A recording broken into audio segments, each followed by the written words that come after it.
Encounter number 1. This email comes out of Fulton, New York.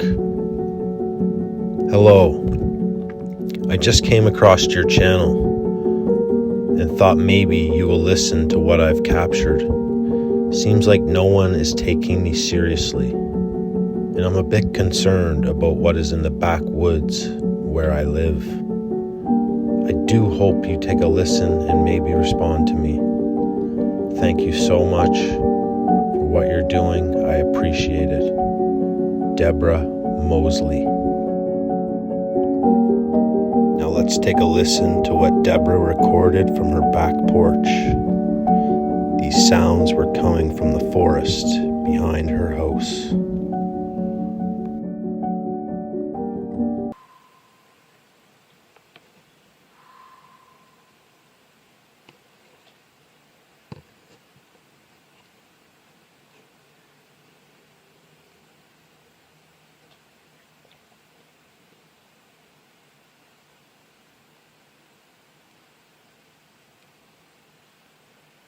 I don't know what that was. I never heard that before.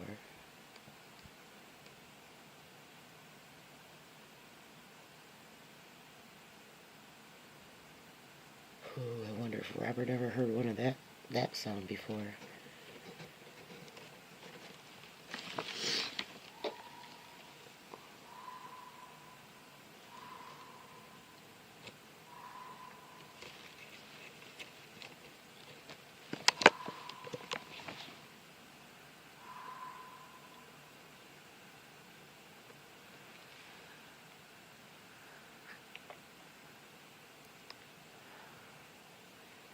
I'm on my back porch, and the sound is coming from the north.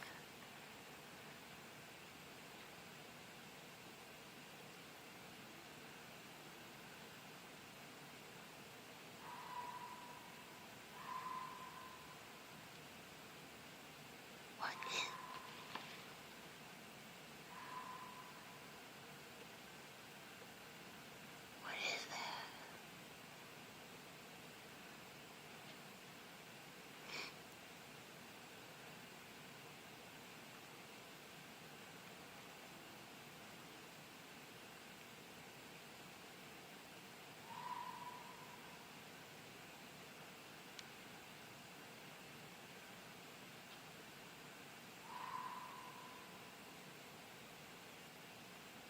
What on earth?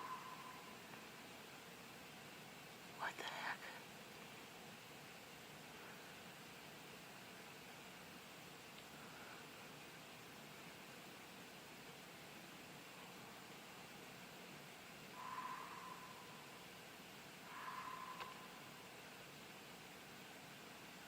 I don't know what that is.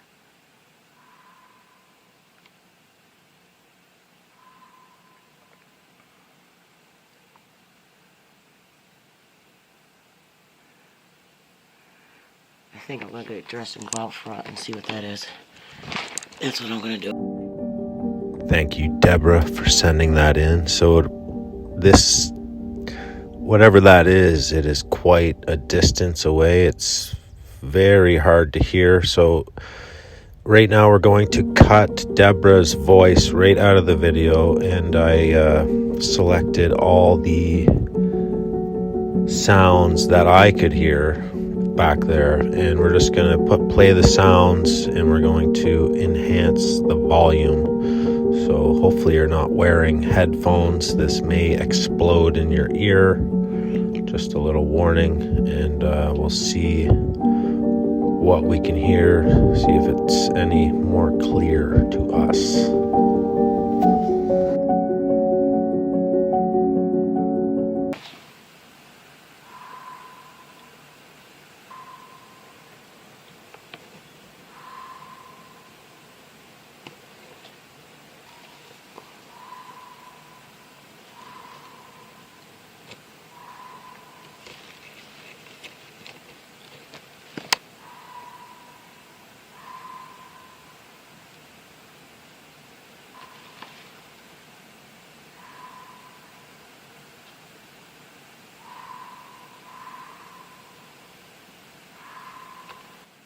So I tried contacting Deborah through email.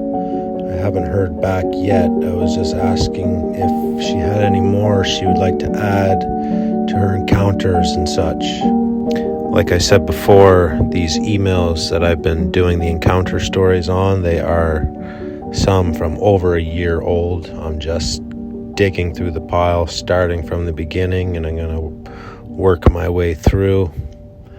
And anyway, I didn't hear back from Deborah, but I did find something. I clicked on her YouTube profile picture, and I found this. It looks like Deborah, she wasn't being taken seriously and stuff by anyone. She's emailed quite a few people, I think Steve and Scott and quite a few of those folks, and none of them were really taking her seriously, I guess. And looks like Deborah decided to take things into her own hands and start exploring the backwoods in behind her house. She actually has a full-blown YouTube channel now. Check out Deborah Mosley's YouTube channel. Looks like she's finding a ton of great stuff there. Good for you, Deborah, for taking control of this situation. And if you have any more you want to share on this channel, we'd love to have some more encounters from you. Cheers for now. After the video, some comments down below as to what you possibly may think this is, and please reach out to Deborah and give her all the support we can. She's really feeling alone with this whole issue. No one's taking her seriously, and let's give her all the support she needs for her encounter. Encounter number 2. Here in the Northeast, we are fortunate to have a large national park and wilderness area in the country. I've been blessed to have a lot of places to enjoy the outdoors in my state: hiking, camping, fishing. We have an incredible range of wildlife, some being unique to our part of the country. I've always had a love for the wilderness and nature. After my time in the service, I regularly enjoyed outdoor life and the mysteries of our planet. The Adirondack Park was created in 1892 by the state of New York. Containing 6 million acres, the park is the largest park in the United States. It covers 1/5 of New York State, is equal in size to the neighboring Vermont, and is nearly 3 times the size of Yellowstone National Park. Everyone in New York has heard of the Beasts of Whitehall, or Monster of Whitehall. In August 1976, police officer Brian Goslin had a face-to-face encounter with a Bigfoot-type creature on a bar road in Whitehall, New York. This event set off a firestorm of publicity and has become a landmark case that has withstood the test of time. Brian encountered this creature just 30 feet in front of him, in his spotlight, with his pistol pointed directly at it, but he did not shoot. In a bare road, the true story. Brian is sharing the event that took place that night, along with a great deal of information that has never been shared before. Description of A Bare Road, The True Story by Sue Goslin. We will leave a link to that in the description. I think it benefits the subject to have a police officer going on record with a book about his experience. And he still lives in Whitehall area today. Since that happened in the 70s, it made people realize that a rumor has been corroborated by a police officer. That changed the thinking, and people became more aware of seeing tracks, hearing smells and things, carrying personal protection when hiking, things like that. I have enjoyed the outdoors in my area for many years, a habit I picked up after being a survivalist in the military. Sometimes I hear about an interesting animal or planet in the area, and I want to learn more. You could say I'm a lifelong learner. That's what happened on the day of my encounter. I have had different names for places that I frequent. This particular area, I've nicknamed the Bamboo Forest. I went into the woods that day because a population of deer known as piebald deer were said to be inhabiting the area. They are really unusual and have white spots and markings molted in with the usual brown of a white-tailed deer. That makes them unique and striking in appearance. I was on a hike in the bamboo forest along my usual route, enjoying the plants, breeze, animal life. I sensed movement out of the corner of my eye, and I looked to see if maybe I could see a deer. I found myself staring at something I hadn't seen before. I don't know if I've ever been in a situation like this before, but for me, it took my brain a few seconds to try to reconcile and make sense of what I was seeing. I was within what I would estimate to be about 30 yards, give or take. What struck me first was its eyes. They appeared as deep black sockets on a huge white head and shoulders. So that's it. So that is what I saw. From my military field training, there are disciplined ways we use to get a better understanding of our surroundings. While I was trying to reconcile what was in front of me, I took 2 steps back to hopefully gain a better vantage point from the foliage. I took 2 steps forward again, looked to where he had been standing, and it was gone. It wasn't a shadow. It was a big white head on white shoulders with big black eye sockets. It was there, then it was gone. The thing that I had seen made a purposeful movement to evade my view of it. I didn't see it anymore, and I didn't feel in danger, just sort of confused and curious. I finished my normal path back to the truck and took a few minutes to try to process the events of what I had just seen before driving back home. See how dark its eyes are? Yeah, this is scary to an extent. I don't usually see white ones like that. He stuck out like a sore thumb.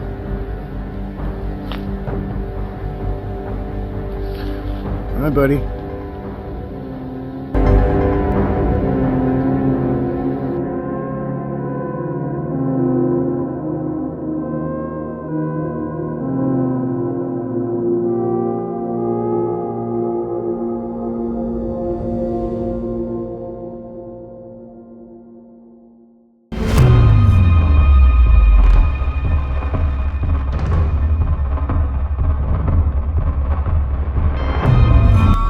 Definitely a believer. I was there. I know what I saw. Well, the night of the sighting was August of 1976. I was a police officer on duty in Whitehall, New York. And I had 2 gentlemen pull up to the side of my patrol car, and these guys came in saying they had seen some kind of a creature, monster, out on Bear Road. And they were dead serious. I mean, these guys were really wound out. And I drove my own car right out into the field. It was a cool night for August. It was crystal clear, dead quiet, and we were talking back and forth once in a while on the CB, and then all of a sudden I hear Jim holler to me. He says, "What the hell is it?" He said, "Brian, he said, I see something. What is it?"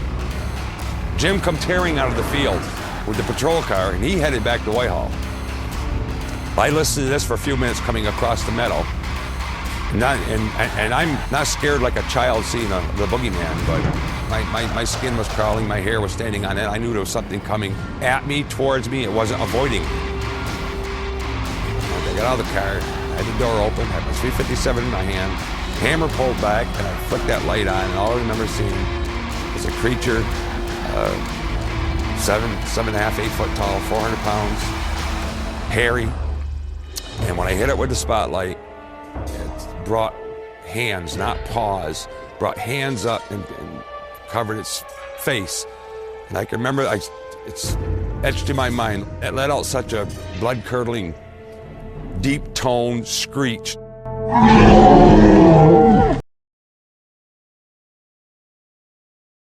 We were driving down the road. It was out in the back roads. It was about maybe 10 o'clock. We see something standing on the side of the road, like a human figure. So we went down the end of the road, turned around and came back. It wasn't there.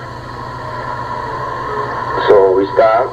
We heard like a screaming noise from a pig or a lady. So we took off up top of the hill and locked all the doors. on a truck. Then we had a gun. I loaded the gun, I rolled my window down, and put the gun right out the window. We're watching the same area that we had seen it. Sometime in the time we went up the road, turned around and crossed the road because they come running right beside the truck, wherever it was, from the other side of the road on the driver's side.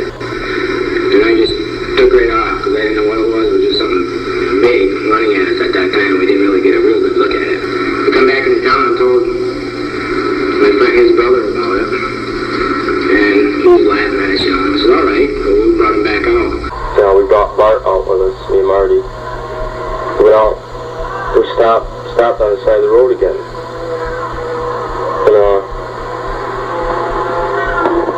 we sat there and we watched. We had seen nothing. So I looked on the other side of the road and I see it standing there. And we shut the truck off and let the lights down. We were sitting there for about 10 minutes. All of a sudden the thing walked right into the light. And we didn't even believe that. And so we sat there for a few seconds and looked at it, and then we just took right off because it sort of like, you know, scared us a little bit. And it just seemed like a big muscular thing. It was all hairy. You know, just the back of it. I didn't see the face of it. I know it was big, I know that. It was probably black, you know, or somewhere around there. Black and brown. You know, it wasn't no bear, that's for sure. Because a bear don't walk like that. This house wasn't here. This is where the state trooper, this was a farmer's field that they kept plowed and everything. And hey, the state trooper was sitting roughly where that white bucket is right there on top of that well thing. That's where the state trooper was sitting watching this hedgerow.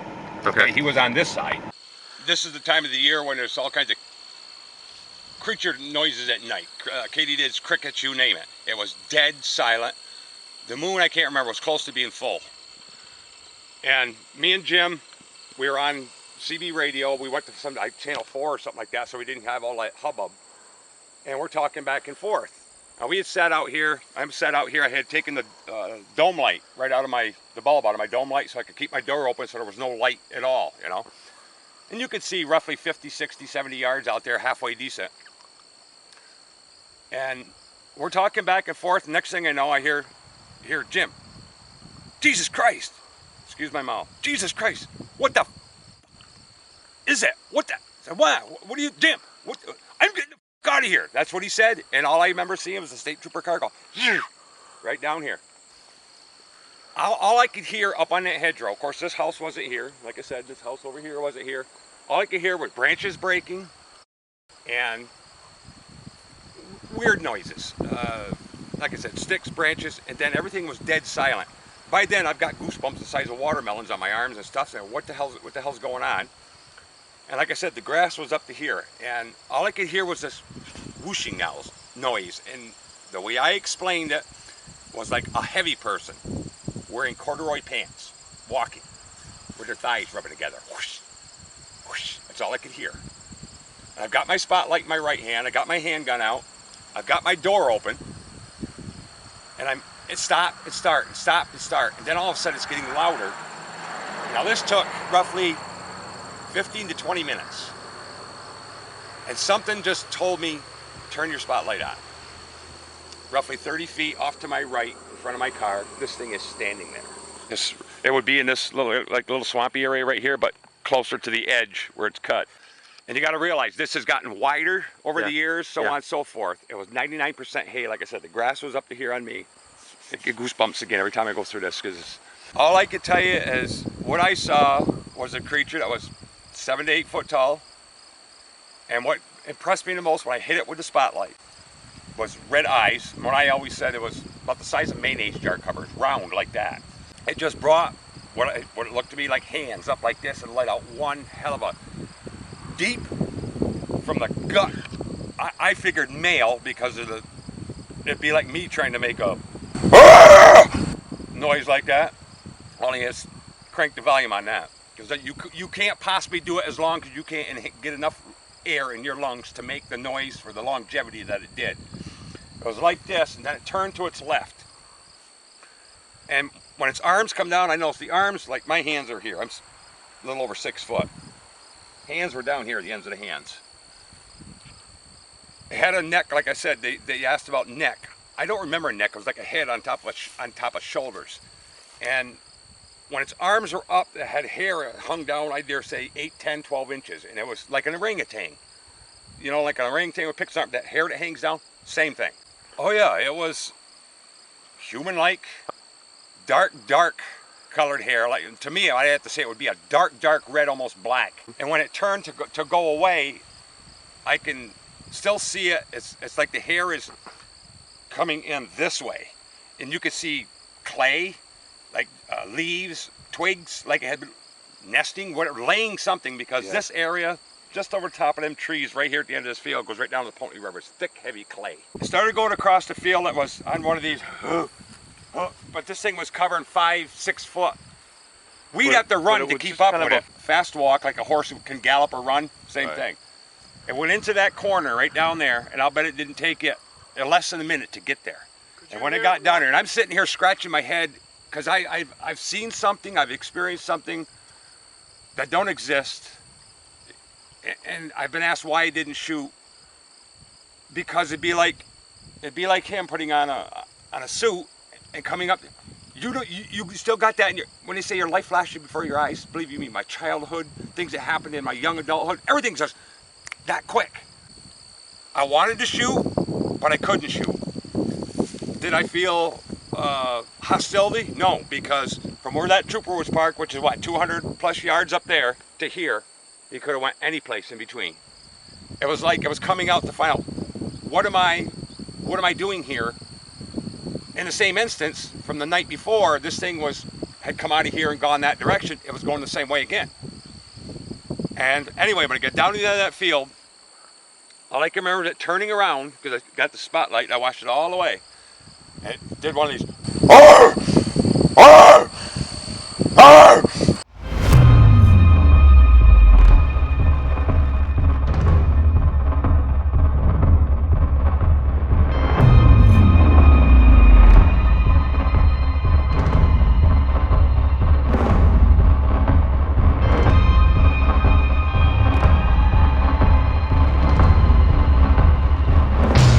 Encounter number 1, sent in by Frankenstein. This was found on the Lansing Kill River at the edge of the Adirondack Mountains. I enjoy your videos. Thanks for posting. I hope you get some footage of Sabe. I would love to see what howled at me and my son on that river bank long ago. Please do not use my email in any video, thanks. You can use the pictures and location of the structure if you want. And as for the roars that was on the river south of the structure was called the Fish Creek that feeds Wanda Lake in New York. I've never heard of anyone else seeing or hearing the roars or Sabe in that area. But country folk don't talk much about these things in upstate New York. They don't want the downstate city folk to swarm the area. So I got to apologize. Frankenstein, if you're still watching this channel, I forget if you sent me the encounter of you and your son, I think it was, getting yelled at by the river. This is way back in January 26, 2022 when Frankenstein sent me this. If there's another part to this, I kind of recall that there was a more of a story about the yelling and stuff on the river. So Frankenstein, if you're still out there watching this channel, you're more than welcome to send that back in. But all I have on this first encounter is these 2 photos, which is some sort of structure at the bottom of a waterfall. These kind of structures I see quite often, mainly around sacred, like First Nations lands and waterfalls and stuff that they consider sacred. This could be one of those. This could be Sasquatch. I don't really know. What do you guys think? Leave your comments below.